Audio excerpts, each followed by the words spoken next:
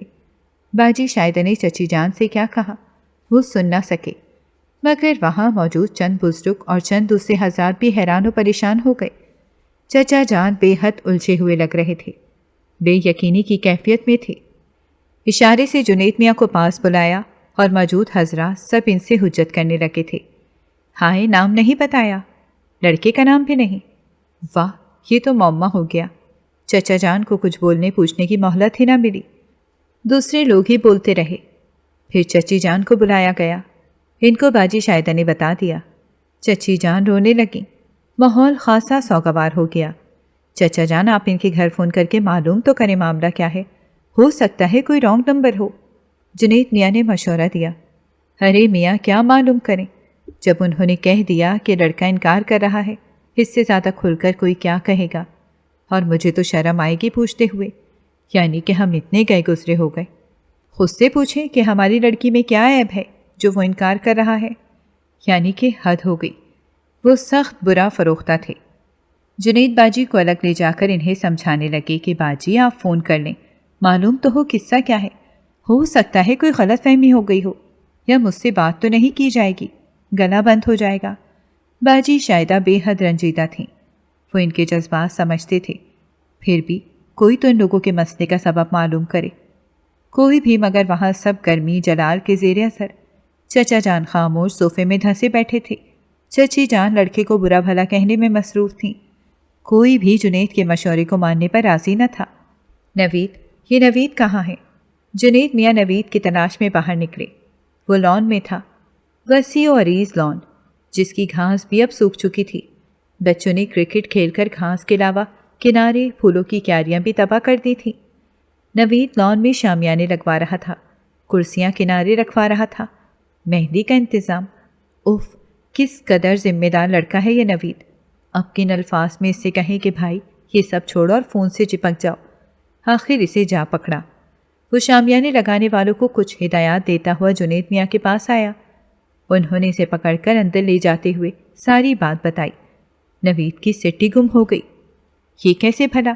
یہ کس طرح ہو سکتا ہے؟ یہ تو ہو ہی نہیں سکتا، مگر یہ ہو چکا ہے۔ جنید اسے پکڑ کر فون کے قریب لائے، سمجھایا کہ کس طرح بات کرنی ہے، مگر وہ چیختا چلاتا اندر بھاگا۔ پھر جو نئے سرے سے شور ہوا اور عجیب طرح کا سناٹا۔ ہاں، ڈھولک یکلخت بند ہو گئی تھی۔ ٹک ٹک دیدم دم نہ کشیدہ کے زیر اثر جنید کو تھکن نے گھیر لیا۔ اچانک دھاڑ سے ایک کمرے کا دروازہ کھلا اور حواس باختہ ایک لڑکی کچھ کہتی، کچھ تلاش کرتی باہر نکلی، بے ہوش ہو گئی۔ چچی، نازی بے ہوش ہو گئی، کہتی ہوئی لاؤنج میں داخل ہوئی، جہاں پوری پبلک موجود تھی۔ پھر وہاں سے بہت سی خواتین نازی کے کمرے میں جا گھسیں۔ اندر نہ جانے کیا ہو رہا تھا، کوئی خاموشی کاروائی یا کچھ دیر بعد سب باہر آ گئیں۔ جنید کو نازی پر ترس آ رہا تھا۔ اچانک انہوں نے دروازے پر دستک دی اور اندر داخل ہو گئے۔ نازی تکیوں کے سہارے نیم دراز تھی، انہیں دیکھ کر سنبھل کر اٹھی، دوپٹہ سر سے اوڑھ لیا، اداس حسینہ نظریں جھکی ہوئی، رنگ زرد۔ میں بیٹھ جاؤں؟ کرسی کھینچ کر بیٹھ کے قریب لاتے ہوئے اجازت طلب کی۔ نازی نے گردن کے اشارے سے اقرار کیا۔ کرسی پر بیٹھتے ہوئے انہوں نے رازدانہ انداز میں کہا، نازی تم پریشان نہ ہونا، ہمت کرو، حوصلے سے کام لو۔ میں ٹھیک ہوں، کمزور سی آواز میں اس نے کہا۔ جنید میاں ہنسے۔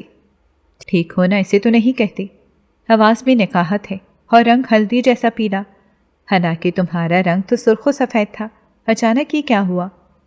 ہی ہا ہا ہا، نازی کے عقب سے ایک کہکا برآمد ہوا۔ جنید نے دیکھا نہ تھا کہ وہاں کوئی اور خاتون بھی موجود ہیں۔ تعجب سے نظریں اٹھائیں۔ ایک بے حد صحت مند خاتون کھل کھلا کر ہنس رہی تھی۔ ارے میاں، یہ پیلا رنگ پریشانی کا نہیں ہے۔ 3 دن سے صبح شام اپٹن ملا جا رہا ہے، خوشبوؤں والی جڑی بوٹیوں کو رگڑ کر ہلدی ملا کر۔ آیا کچھ سمجھ میں؟ دلہن کی رنگت پیلی ہو تو میک اپ اچھا ہوتا ہے، روپ آتا ہے کافی تفصیل پسند محترمہ ہے، یہاں سب بے تکلفی سے پیش آتے ہیں، یہ محسوس کیا جنید میاں نے۔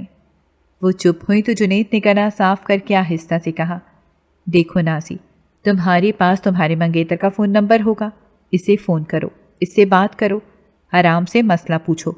اتنی بڑی توہین کے بعد میں اسے فون کروں؟ حیرانی تھی۔ کوئی حرج نہیں، معلوم تو ہو کہ یہ بات درست ہے بھی کہ نہیں، کسی نے ویسے ہی، میرا مطلب ہے کہ غلط بھی ہو سکتی ہے۔ ہجی کوئی غلطی نہیں ہوئی، کوئی اور پسند آ گئی ہوگی، آج کل کے لڑکوں میں تلون بہت ہے۔ نازی کے پیچھے سے ارشاد ہوا۔ نہیں، یہ نہیں ہو سکتا۔ نازی تڑپ گئی۔ وہ مجھ سے بہت محبت کرتا ہے، اتنا اعتماد کرتا ہے نہیں، کرتا تھا کہو بنو، بلکہ کرتا ہوگا۔ حقب سے لقمہ دیا گیا۔ تم فون تو کرو، ابھی پتہ چل جائے گا۔ جنید نے اصرار کیا۔ کیا کہوں سمجھ میں نہیں آ رہا۔ بہت مایوس ہو کر نازی نے کہا، یہی کہ آخر مسئلہ کیا ہے؟ وہاں سے جو فون آیا اس کی حقیقت کیا ہے؟ اور یہ کہ اگر یہی کرنا تھا تو آخر مقصد کیا ہے؟ جو بھی پوچھ سکتی ہو پوچھو۔ جنید کے اصرار پر آخر نازی نے تکیے کے نیچے سے موبائل نکالا، نمبر ملایا، منہ بنا کر بولی، بند ہے۔ اس کی بہن یا بھابھی کا نمبر، کسی سے بھی رابطہ کرو، اکلوتا ہے، بہن ہے نہیں۔ پھر بھی بار بار ملاتی رہی، کوئی جواب نہ ملا۔ ویسے تمہارا موبائل تو بہت خوبصورت ہے، کافی قیمتی لگتا ہے۔ جنید نے اس کے چہرے کی مایوسی سے متاثر ہو کر توجہ ہٹانے کے لیے بات بدلی۔ شرجی کا دیا ہوا ہے، عید کا گفٹ۔ نازی کے حلق سے آواز نکلی، شرجی کون؟ ارے وہی ہرجائی بے وفا شرجیل، پیچھے سے مطلع کیا گیا۔ اب یاد آیا، دلہا کا نام شرجیل تھا۔ نازی اب پھوٹ پھوٹ کر رو رہی تھی۔ بے وفا ہرجائی کے لیے قیمتی آنسو بہا کر خود کو اذیت پہنچانا فضول ہے۔ وہ مایوس ہو کر کمرے سے باہر آ گئے۔ ادھر سے باجی شاہدہ سے ٹکراؤ ہو گیا۔ تم یہاں نازی کے کمرے میں کیا کر رہے تھے؟ عجیب مشکوک سا لہجہ تھا۔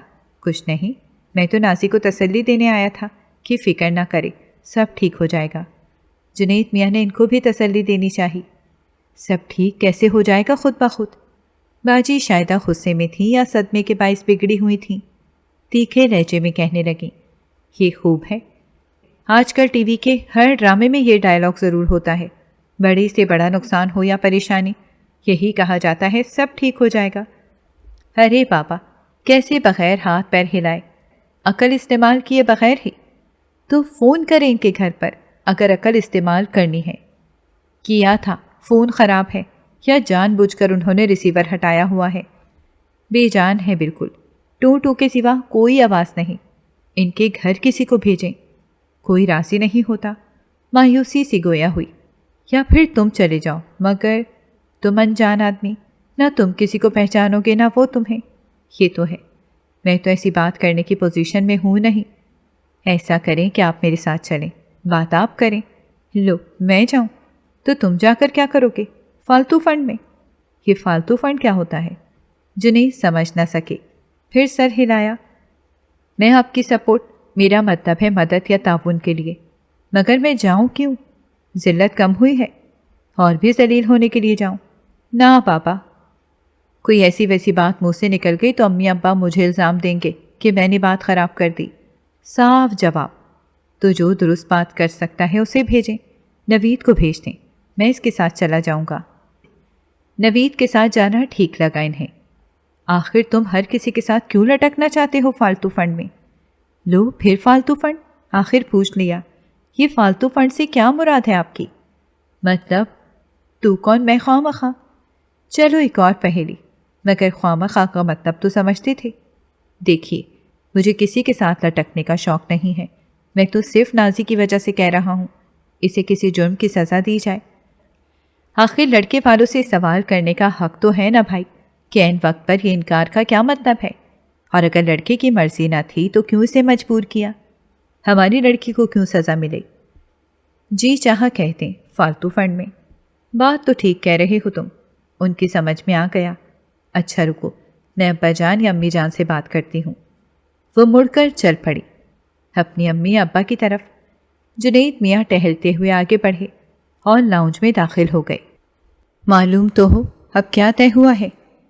وہاں کئی بزرگ خواتین ٹھسے سے ایک تخت پر براجمان تھیں، گاؤں تکیوں سے ٹیک لگائے اور دو ایک نیم دراز تھیں۔ دبی زبان سے بات چیت چل رہی تھی، ساتھ ہی چونا بھی چاٹا جا رہا تھا۔ درمیان میں بڑا سا پاندان کھلا ہوا دعوت عام دے رہا تھا اور سب خواتین اس میں ہاتھ ڈال کر سب انگلیوں کے ساتھ کچھ ٹونگ رہی تھیں، چھالیاں، سونف، ناریل اور تمباکو وغیرہ۔ دوستوں کی خاطر بھی کی جا رہی تھی۔ یہ ناریل کھا لو، چونے سے منہ نہیں کٹے گا۔ چھالیاں باریک کر کے دوں کیا؟ پان میں کوئی لذت ہی نہیں، عجیب طرح کے پھیکے سیٹھے پان ہیں۔ ارے تم کو لذت کی پڑی ہے؟ طاہرہ کی خبر لو جا کر، کیسی ہے نگوڑی ماری؟ بچی کا کیا حال ہے؟ اس کی مہندی کا کیا ہوگا؟ باجی ظاہرہ تو مردانے میں ہے، سمانہ سے کہو۔ سمانہ ہے؟ سمانہ ذرا کسی سے جا کر پوچھ بیٹی کہ اب مہندی کا کیا پروگرام ہے، ہم اب رہیں یا گھر چلے جائیں اپنے؟ ارے ہاں، ہم تو مائی اور مہندی کے لیے آئے تھے۔ تو اب ایک بہت ہی طرح دار حسینہ سلیقے کا میک اپ کیے، گلابی شوخ رنگ کے سوٹ اور رنگ برنگی چنری کندھے پر لٹکائے، نخروں سے درمیان سے اٹھ کر آئی۔ اصل میں ڈھولک والی لڑکیاں درمیان میں فرش پر جمع خسر پسر کر رہی تھیں۔ سمانہ صاحبہ ان کے درمیان بیٹھی ان سب سے باتوں میں مشغول تھیں۔ اٹھ کر آئیں، سب کی بات سنی۔ جنید نے ان کو دلچسپی سے دیکھا۔ وہ جنید کی نظروں کو خود پر مرکوز محسوس کر کے رکیں اور گردن اٹھا کر انہیں مسکراتے دیکھ کر پوچھ لیا، آپ کون ہیں؟ جواب تو تھا کہ میں خواہ مخواہ فالتو فنڈ میں۔ جنید خوش ہو کر بولے، دیکھا آپ مجھے نہیں پہچانی، مگر میں آپ کو جانتا ہوں۔ آپ سمانہ صاحبہ ہیں، آپ کی آواز بہت اچھی ہے، میں نے آپ کے گانے سنے، بہت نوچ ہے آواز میں۔ شکریہ، وہ کچھ خشک آواز میں کہہ کر چلنے کو ہوئیں۔ جنید میاں نے فوراً ہی دوسرا سوال ٹھوک دیا، ویسے ہی راشد بھائی کہاں ہیں؟ میرا ان سے تعارف نہیں ہے، ملوائیے نا، ہم بھی اس خوش نصیب کو دیکھیں۔ جنید کی بات پر سمانہ کا رنگ فک ہو گیا، پھر وہ سرخ ہو گئی۔ اب وہ پیر پٹختی پیچھے کو مڑی اور تخت نشین خواتین سے احتجاجاً چیخ کر بولی، دیکھیں نانی جان، یہ نہ جانے کون ہے، مجھے راشد کا نام کا طعنہ دے رہے ہیں، شرم نہیں آتی؟ جنید میاں کی سٹی گم ہو گئی۔ یہ کیا طرز تخاطب ہے؟ ادھر تخت پر آرام کرتی خواتین جیسے ہڑبڑا کر خواب خرگوش سے جاگ اٹھیں، اور جو بیٹھی تھیں انہوں نے ہاتھوں کا چھجا بنا کر سامنے دیکھا اور ہنس دیں۔ ہائے ہائے، لو یہ تو اپنا جنید ہے، ہر اقبال میاں کا بیٹا، اوف وہ اپنی سکندر کا لڑکا۔ ہے لو، ابھی 3 دن پہلے ہی تو آیا ہے، ادھر آؤ بیٹا، میں تمہیں سب سے ملواؤں۔ سفید لباس والی بزرگ خاتون جن کے دوپٹے پر چمکیلی گولڈن پٹی لگی ہوئی تھی اشارے سے بلا رہی تھیں۔ وہ ان سے آنے کے بعد ملے تھے، مگر بھول گئے تھے کہ کیا رشتہ ہے۔ سٹ پٹا کر تخت کے پاس پہنچی۔ انہوں نے اشارے سے تخت پر بیٹھنے کا کہا، آؤ بیٹا میرے پاس بیٹھو۔ وہ ڈرتے ڈرتے تخت کے کنارے پر ٹک گئے۔ خطرہ تھا کہ تخت اتنا مضبوط نظر نہیں آ رہا تھا، اور اس لیے بھی کہ پہلے کئی بھاری بھرکم خواتین اس پر تشریف فرما تھیں، کہیں ان کے وزن سے بیچارہ تخت بیٹھ ہی نہ جائے۔ یہ تو ہیں تمہاری چچی اور یہ مومانی، اور ان کو تو جانتے ہوگے۔ ہائے بھائی، یہ تمہاری دادی ہوتی ہیں رشتے میں، اور میں نانی۔ سکندر کو گود میں کھلایا ہے میں نے، اور اقبال تو ہمارے آنگن میں کھیل کر جوان ہوئے ہیں۔ اور تمہاری ایک بڑی بہن بھی تو ہے، کہاں ہیں؟ بچے کتنے ہیں؟ اللہ رکھے، اور کسی بچے کی شادی بیاہ بھی ہوا کہ ابھی نہیں؟ جنید میاں نے تابڑ توڑ سوالوں کے جواب پھولے سانسوں کے ساتھ دیے۔ جی جی وہی ہیں، میرے ساتھ رہتی ہیں، یعنی کہ میں ان کے ساتھ رہتا ہوں۔ اچھی ہیں، 4 بچے ہیں۔ شادی کسی کی نہیں ہوئی؟ ابھی پڑھ رہے ہیں سب نانی جان۔ میرا تو انصاف کریں، یہ مجھے راشد کے نام سے چھیڑ رہے تھے، میرا مذاق کا رشتہ تو ہے نہیں۔ میرا مذاق کا رشتہ تو ہے نہیں سمانہ صاحبہ۔ پھر اڑیل ٹٹو کی طرح پیر زمین پر مار کر قدرے ٹھٹک کر بولیں، ہے لڑکی، زیادہ بڑبڑ نہیں کرتے، چلو جاؤ، جو تم سے کہا ہے وہ کرو، ہم بتاتے ہیں جنید میاں کو۔ انہوں نے کسی سے کچھ سن لیا ہوگا، چلو جاؤ، ٹلو ادھر سے، بزرگ خاتون ڈپٹ کر بولی۔ سمانہ صاحبہ واقعی وہاں سے فوراً ہل گئیں۔ مجھے تو منیا نے بتایا تھا۔ جنید جلدی سے صفائی پیش کرنے لگے۔ میں نے ویسے ہی پوچھ لیا تھا، یہ کون گانا گا رہا ہے؟ تو اس نے کہا سمانہ باجی۔ میں نے کہا کون سمانہ باجی؟ تو بولی آپ انہیں نہیں جانتے۔ تو راشد بھائی کو کیا جانیں گے؟ بس نانی، اس لیے میں نے راشد صاحب کی خیریت پوچھ لی۔ اٹک اٹک کر جنید نے بات پوری کی۔ اچھا، یہ منیا کی بچی کی کارستانی ہے؟ سچ تو ہے، بچہ کیا جانے۔ ٹھہرو، ابھی بلاتی ہوں اس منیا کی بچی کو، بس ذات کہیں کی۔ چھوڑیں خالہ جان، وہ بچی تیز ہے ذرا، مگر کام کتنے کرتی ہے۔ ممانی ٹائپ خاتون چھالیا کا پھنکا لے کر بولی۔ ہاں خیر بیٹا، بات یہ ہے کہ یہ جو سمانہ ہے یہ بھی اپنی ہی بچی ہے، تمہاری خالہ کی نند کی بیٹی ہے۔ نگوڑی کے ساتھ ایسا ہوا کہ عین شادی کے دن بارات آ کر لوٹ گئی۔ کچھ مہر پر جھگڑا ہوا تھا۔ لو جی، وہ دن آج کا دن، بیچاری لنڈوری پھر رہی ہے۔ نانی جان نے پاندان سے چونے کی چمچی نکالی، زبان سے چاٹ کر پھر واپس رکھ دی۔ اوہ! جنید پر گھڑوں پانی پڑ گیا۔ مگر منیا نے بتایا تھا کہ راشد صاحب ان کے شوہر ہیں۔ بے حد تعصب سے کہا، ارے وہ راشد، وہ دوسرا قصہ ہے، نگوڑا وہ بھی اپنے خاندان کا لڑکا ہے، اس سے سمانہ کا بعد میں نکاح ہو گیا، مگر یہ سمانہ کم نہیں ہے، نکاح کے بعد فرمائشیں شروع کر دیں۔ بس وہ ہتے سے اکھڑ گیا، دبئی جا کر طلاق بھیج دی بس ذات نے۔ ارے وہ تقریباً اچھل پڑے۔ مزید تعصب، یہ کیسا ملک اور کیسا خاندان ہے جہاں مہندی کے دن دولہا شادی سے انکاری ہو جاتا ہے، بارات واپس چلی جاتی ہے، نکاح کے بعد رخصتی سے پہلے طلاق۔ کس قدر بد اخلاق معاشرہ ہے۔ لڑکیوں کی زندگی کو کھیل سمجھ کر جو مرضی کرتے رہو۔ افسوسناک بلکہ شرمناک رویہ ہے۔ کیا لڑکیاں اتنی بے بس ہیں؟ کیا وہ انسان نہیں؟ ان کو اتنا ادنا درجہ دیا ہوا ہے کہ جو چاہے دھتکارے، جب چاہے ٹھوکر مار دے۔ اور یہ خاندانی لوگ کس طرح اس المیے کو چٹخارا لے کر بیان کر رہے ہیں جیسے کہ عام سی بات ہے۔ مذاق ہے، شاید یہاں اسے مذاق سمجھا گیا، اسی لیے تواتر سے ہوتا رہتا ہے۔ غور کرو تو کتنی اذیت ناک کہانی ہے۔ پتہ نہیں اب بیچاری نازی کے ساتھ کیا ہونے والا ہے۔ کتنی معصوم سی ہے، کس قدر رونق چہل پہل کے نام پر ہو رہی ہے۔ اب کیا ہوگا؟ مہمانوں سے کیا کہا جائے گا؟ نانی جان، طاہرہ مامی کا بلڈ پریشر ہائی ہے، وہ بستر پر منہ لپیٹے پڑی ہیں، کہہ رہی ہیں جس کا جو جی چاہے کرے۔ مجھے نہیں پتا۔ یہ سمانہ تھی۔ جنید گھبرا کر کھڑے ہو گئے۔ گھر والے کچھ کرتے کیوں نہیں نانی؟ آپ چچا جان سے کہیے کسی کو لڑکے والوں کے گھر بھیجیں، وہاں جا کر معلوم کر کے آئیں۔ انہوں نے نانی سے کہا، سچ کہتے ہو، کسی کو ان لوگوں سے بات کرنے کے لیے جانا چاہیے، ہاتھ پر ہاتھ رکھے بیٹھے رہنے سے تو کچھ نہیں ہوگا۔ اچھا کہتی ہوں۔ وہ تخت سے اترنے لگی تو جنید نے انہیں سہارا دے کر اتارا۔ سمانہ ابھی بھی جنید کو گھور رہی تھی۔ وہ گھبرا کر نانی کے ساتھ ہو لیے۔ سمانہ بھی ساتھ چل پڑی۔ نانی بے حد تیز رفتار نکلی۔ خلاف توقع جنید اور سمانہ پیچھے رہ گئے۔ نانی ڈرائنگ روم میں داخل ہوئیں تو جنید اور سمانہ بھی چند پیچھے تھے۔ قدام کیے، آپ کو راشد کے بارے میں کس نے بتایا؟ سمانہ کی آواز کہیں دور سے سنائی دی۔ وہ رک گئے۔ منیا نے چور سے بن گئے۔ اچھا، فتنی نہ ہو تو۔ دانت کچکچائے۔ آپ کی آواز بہت اچھی ہے، سریلی اور لوچدار، اور وہ گانا تو بہت دلچسپ تھا، بندریا والا۔ وہ تکلف کی دیوار گرانے میں کامیاب ہو گئے۔ اچھا، آپ کی سمجھ میں آ گیا؟ پسند آیا؟ ہاں، اتنی اردو تو سمجھتا ہوں۔ کمال ہے۔ مگر راشد کو اس پر اعتراض تھا۔ ادھر ہر منگنی شادی پر لوگ مجھ سے گانے سننا چاہتے ہیں، اور وہ کہتے تھے تم کیا ڈومنی ہو۔ ڈومنی کیا؟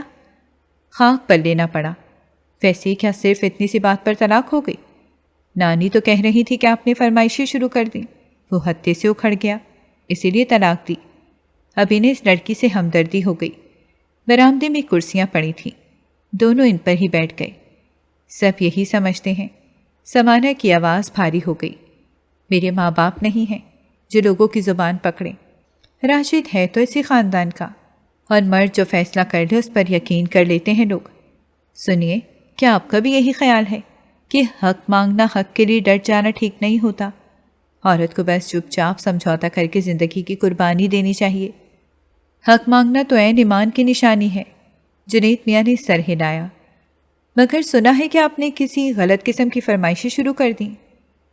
ہوا یہ کہ میں نے آئندہ زندگی کی مضبوطی کے لیے راشد سے بس اتنا کہا کہ شادی کے بعد کچھ عرصے ہم الگ رہیں گے، اور جب ہمارے درمیان ہم آہنگی ہو جائے گی، ایک دوسرے کو اچھی طرح سمجھ لیں گے، تو پھر میں سسرال میں رہوں گی سب کے ساتھ۔ اس سے کیا ہوتا ہے؟ اصل میں راشد کی ماں بہت تنگ دل ڈکٹیٹر قسم کی ہیں۔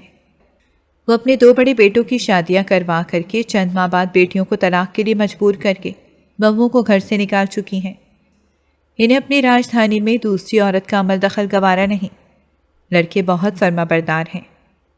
میں نے راشد کو اس عمل سے بچنے کے لیے تجویز دی تھی کہ 3-4 ماہ ہم دونوں الگ رہ کر ایک دوسرے کو سمجھ لیں گے۔ اس دوران راشد کو مجھ سے محبت بھی ہو جائے گی تو وہ ماں کو سمجھائے گا، میری حمایت کر کے۔ اس طرح میں گھر میں بس جاؤں گی، ہمارا گھر بچ جائے گا۔ مگر اس الٹی کھوپڑی کے بندے نے ماں کو بتا دیا کہ میں الگ رہنے کی فرمائش کر رہی ہوں۔ بس ادھر سے ماں نے کہا دے طلاق، اور وہ حکم کا غلام مجھ سے بات تک نہ کی، حالانکہ میں نے اچھی طرح سمجھا دیا تھا کہ کس وجہ سے میں عارضی الگ رہنا چاہتی ہوں۔ مگر وہ پیٹ کا حلقہ جھٹ ماں سے جڑ دیا۔ ماں فٹ سے آگ پکولا۔ چلو قصہ ختم۔ اب تینوں بھائی بغیر بیویوں کے چھڑی چھانٹ پھر رہے ہیں، اور سنا ہے اپنے عمل پر پچھتا رہے ہیں۔ خیر ان کی تو کہیں نہ کہیں ہو ہی جائے گی، ایسی ہی ہو جائے گی۔ جی نہیں، ان کا واسطہ اب سمانہ سے پڑا ہے۔ میں ان کے گھر کی پل پل کی خبر رکھتی ہوں۔ ان کی ماں جب بھی کہیں لڑکی دیکھنے جاتی ہے، میں لڑکی والوں کو خبردار کر دیتی ہوں کہ شادی کے بعد بیٹی کی طلاق کے منتظر رہنا۔ سمانہ پرجوش تھی۔ جنید حیرانی سے اسے دیکھنے لگا۔ سمانہ ان پر دھاگ بٹھانا چاہتی تھی اپنی عقل کی۔ بھائی یہ پاکستان ہے، آزاد ملک کے شہری ہیں ہم، اور میں جو ہوں نا، بے قصور سزا ملنے پر انتقام لینا جانتی ہوں، یہ حق ہے میرا۔ یہ لڑکی نے حیران کیے جا رہی تھی۔ میری دوست کی ماں کو ساتھ لے جاتی ہیں، میری دوست مجھے خبر دے دیتی ہے، میں پھنسنے والوں کو سارا کچا چٹھا بتا دیتی ہوں، وہ معلومات کراتے ہیں، سب سچ ہوتا ہے، بس بات ختم۔ 3 جگہ ختم کرائی ہے۔ بہت خطرناک ہو تم، جنید کے منہ سے نکلا۔ خطرناک نہیں، اب کچھ عقل آ گئی ہے، پہلے بہت سیدھی سادی سی تھی، مگر اب میرا مستقبل اندھیروں کی نظر ہو گیا ہے تو کیا احتجاج بھی نہ کروں؟ کب تک منہ میں گھگیا ڈالے بیٹھی رہوں؟ کیا ڈالے؟ گردن آگے بڑھا کر پوچھا۔ کچھ نہیں، افسردگی سے ادھر ادھر دیکھنے لگی۔ اب یہ ہے کہ کوئی مجھ سے شادی پر راضی نہیں ہوتا۔ ارشد کے گھر والوں نے گل پھندنے لگا کر ایسا مجھے بدنام کیا ہے۔ ماں باپ ہے نہیں، ایک بھائی ہے، وہ بھی ناراض۔ بھابھی کو میرا وجود گوارا نہیں، کہاں پناہ لوں؟ بہت مایوس تھی بیچاری، غم زدہ ہرنی۔ نہیں، آپ بہت اچھی ہیں، خوبصورت ہیں، ہو جائے گی آپ کی شادی کہیں نہ کہیں، مایوسی کی کیا بات ہے؟ کوئی کمی تو ہے نہیں آپ میں، لوگ بخوشی قبول کر لیں گے۔ تسلی دلاسا۔ اچھا تو پھر آپ ہی کر لیں مجھ سے شادی، بے دھڑک بولی۔ جنید نہ سمجھنے والے انداز میں سے دیکھنے لگا۔ بلا شبہ خاصی حسین تھی، شوقین اور خوش مزاج بھی ہوگی کبھی، مگر حالات نے۔ اندر سے نانی نے انہیں پکارا، وہ اندر لپک گئے۔ سمانہ وہیں بیٹھی انگلیاں چٹکاتی رہی، مایوس اور دل گرفتہ۔ اندر جنید کی پیشی اور گواہی۔ فون کسی کا تھا، کیا کہا گیا؟ دوبارہ انہوں نے حرف بحرف یعنی ایک ایک لفظ دہرایا۔ سب سر نیچا کر کے غور کرنے لگے۔ نانی نے کہا، میں کہتی ہوں کسی کو ان کے گھر بھیجو۔ فون بند ہے، راستے بھی بند کر دیے کیا انہوں نے؟ نوید کو بھیجو، اب تو بہت رات ہو گئی ہے، سب سو گئے ہوں گے۔ نوید نے کمزور سا بہانہ کیا، صبح صبح دیکھیں گے۔ چلو ٹھیک ہے، رات کے 2 بجے بھی کسی کو کیا تنگ کرنا؟ چچا جان رضامند۔ جنید حیران تھے، بھائی یہ کیسے صابر لوگ ہیں، انہیں تو فوراً وہاں جانا چاہیے تھا۔ ان پریشان کن حالات میں 2 بجے رات کا بہانہ، وہاں بھی سب جاگ رہے ہوں گے، مہمان وہاں بھی ہوں گے، کوئی سوتا شادی کے گھر میں جلدی؟ اور لڑکے غائب ہونے کے بعد ماں باپ کی نیند تو خود بھی غائب ہو گئی ہوگی، جیسے یہاں سب جاگ رہے ہیں۔ وہ چڑ کر باہر آئے۔ سمانہ وہاں نہ تھی، وہ اوپر اپنے ٹھکانے پر آ گئے۔ بستر پلیٹ کر آپا کو کال ملائی۔ آپا، یہاں ایک لڑکی مجھے پسند آ گئی ہے، بہت خوبصورت، شوخ چلبلی سی ہے، گاتی بھی بہت اچھا ہے، آواز بھی بے حد سریلی ہے، خاندان کی ہی ہے، کیا میں اس سے شادی کر لوں؟ سیدھا سوال تھا، جواب بھی فوری آ گیا، اپنے خاندان کی ہے؟ واہ نیکی اور پوچھ پوچھ، ضرور کر لو اگر تمہیں پسند ہے تو۔ نکاح کے بعد کاغذات تیار کروا لینا ویزے کے لیے، کچھ زیورات میرے پاس ہیں، بھیج دوں یا یہیں سے خرید لو۔ شادی کے لیے اچھے سے کپڑے اس لڑکی کی پسند سے لینا۔ شکریہ آپا، بہت اچھی ہیں، بس اب انتظار کریں۔ وہ خوشی سے اچھل پڑے۔ اب سمانہ کے لیے کس کے سامنے ہاتھ پھیلائیں؟ ماں باپ ہیں نہیں، بھائی نہ جانے کون اور کہاں ہے۔ صبح شاہدہ باجی سے رابطہ کر کے سمانہ کے بھائی کا پوچھوں گا۔ ارے واہ، یہ تو بڑا آسان نسخہ ہے۔ خوشی میں نیند غائب ہو گئی۔ سمانہ اچھی تو تھی لیکن مصیبت زدہ بھی تھی، غمزدہ اور بے سہارا۔ اس کا سہارا بننا ثواب بھی ہوگا۔ سمانہ نے خود ہی ان سے شادی کی فرمائش کی تھی۔ اس لڑکی کو مطالبات کی عادت تھی شاید۔ اچھی بات ہے، اپنے مستقبل کی بہتری کے لیے، خوشیوں کے حصول کے لیے دل کی بات ظاہر کرنا۔ وہ آپا کی منظوری کے بغیر اس کے سامنے اقرار نہ کر سکے۔ دراصل آئے تو اسی مقصد کے لیے تھے، بلکہ بھیجے گئے تھے۔ آپا کی ایک رشتے کی نند کنواری بیٹھی، کسی کینیڈین یا امریکن شادی کے انتظار میں۔ بھائی صاحب نے کہا کہ جنید ابھی جا کر دیکھیں، مل کر کوئی فیصلہ کریں، اگر پسند آ جائے تو فوری شادی۔ دوسری صورت میں گجرانوالہ میں بھائی صاحب کی سگی بڑی بہن رہتی ہیں، ان کی 2 بیٹیاں ہیں، جو اچھی لگے ان سے شادی کر لینا، میں خود آپا سے بات کر لوں گا، وہ انکار نہیں کریں گی۔ ادھر جنید کی آپا نہیں چاہتی تھیں کہ ان کے سسرال کی کوئی لڑکی جنید کی بیوی بن کر آئے اور ان کے سینے پر مونگ ڈلے۔ انہیں یہ رشتے پسند نہ تھے، مگر بھائی صاحب کے اصرار پر جنید میاں مجبور ہو کر آ گئے۔ چچا جان کے گھر ہی ٹھہرنے کا پروگرام تو تھا، مگر یہاں شادی کی گہما گہمی دیکھ کر پریشان بھی ہو گئے۔ لیکن نوید نے انہیں تسلی دی اور اپنا کمرہ بھی دے دیا۔ کوٹھی تو بہت ہی وسیع تھی، 8-10 بیڈ روم تھے، مہمان بھی آئے ہوئے تھے۔ مگر شادی سے پہلے تو اب وہ کہیں جا نہیں سکے تھے لڑکی سے ملنے، نہ گجرانوالہ۔ یوں بھی آپا کا خیال تھا کہ لاہور والی نند کی عمر زیادہ ہے، گجرانوالہ والی بھانجی آفت کی پرکالہ ہوں گی، کیونکہ ان کے خیال میں چھوٹے شہر کی لڑکیاں بڑے شہر میں آ کر دیدہ ہوائی ہو جاتی ہیں۔ بہرحال اب تو انہوں نے سمانہ کے لیے اقرار کر لیا تھا، باخوشی تقریباً۔ صبح کو نیند آئی، دیر سے آنکھ کھلی۔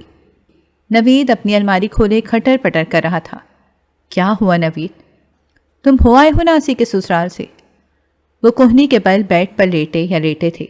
لو کہاں، ابھی تو سو کر اٹھا ہوں اور امی نے منع کر دیا ہے۔ جنید میاں کی کونیاں لچک گئیں، دھب سے بستر پر گرے۔ کیوں؟ حیرت کی زیادتی، حواس باختہ ہو گئے۔ امی نے کہا ان لوگوں کو خود آنا چاہیے تھا معذرت کے لیے۔ فون کھڑکا دیا، جیسے ہم اتنے گرے پڑے دھوبی جلا ہیں یا پتہ نہیں کیا ہیں۔ پہل ادھر سے ہوئی ہے، وہی کم ذات ہیں۔ تفصیلی بیان جنید کی آنکھیں پھیل گئیں۔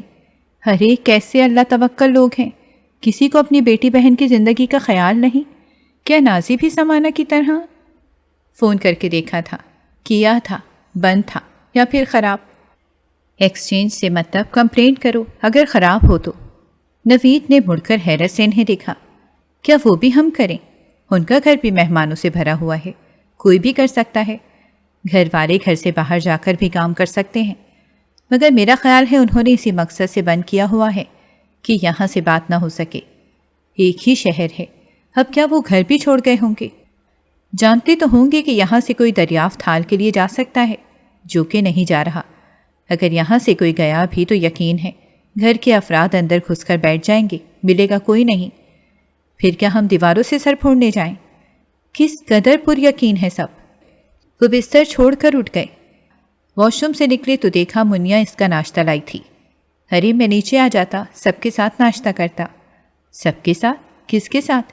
منیا منہ بنا کر بولی۔ سب سو رہے ہیں، جو اٹھتا ہے وہ چائے بنا کر پی لیتا ہے۔ نوید بھائی نے بتایا کہ آپ جاگ گئے ہیں تو باجی نے آپ کے لیے ناشتہ بھیجا ہے۔ باجی شاہدہ نے؟ نہ جانے خود بھی کچھ کھایا پیا ہے انہوں نے کہ نہیں، کتنی غمزدہ اور پریشان تھی رات کو بیچاری۔ لو خا موسیقہ اڑانے والی مصنوعی ہنسی۔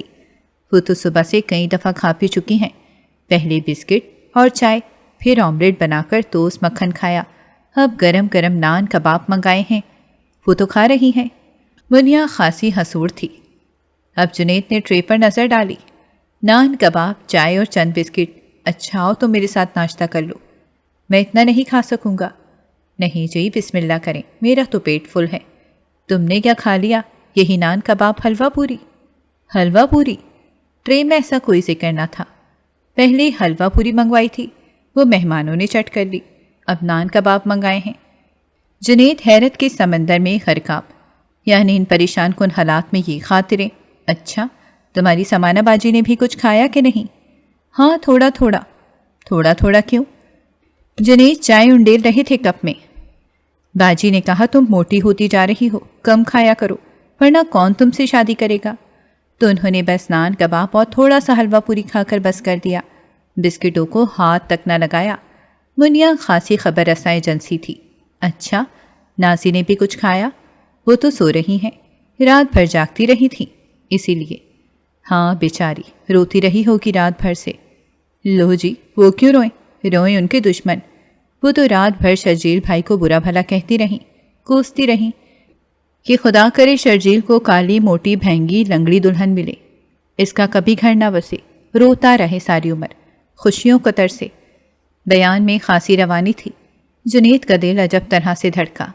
نان، کباب حلق میں پھنسنے لگے۔ بسکٹ کھا کر چائے پی لی۔ کیسے لوگ ہیں سارے بے حس، بے خبر، بے نیاز، صابر یا انتہائی درجے کے لاپرواہ۔ تم چلو، میں بھی آتا ہوں نیچے، دل گرفتی سے بولے۔ ارے آپ نے تو کچھ کھایا ہی نہیں۔ آدھا کباب، 2 لقمے نان کے باجی ناراض ہوں گی کہ میں تو باتوں میں لگا کر آپ کی بھوک مار دی ہوگی۔ نہیں، بس دل نہیں چاہ رہا۔ تو میں ٹرے لے جاؤں؟ کہہ کر ٹرے اٹھا لی، ایک نان ہاتھ میں دبوچا، پورا کباب منہ میں بھر لیا، پھر مٹکتی ہوئی چلی گئی، فل پیٹ کے بعد بیچاری۔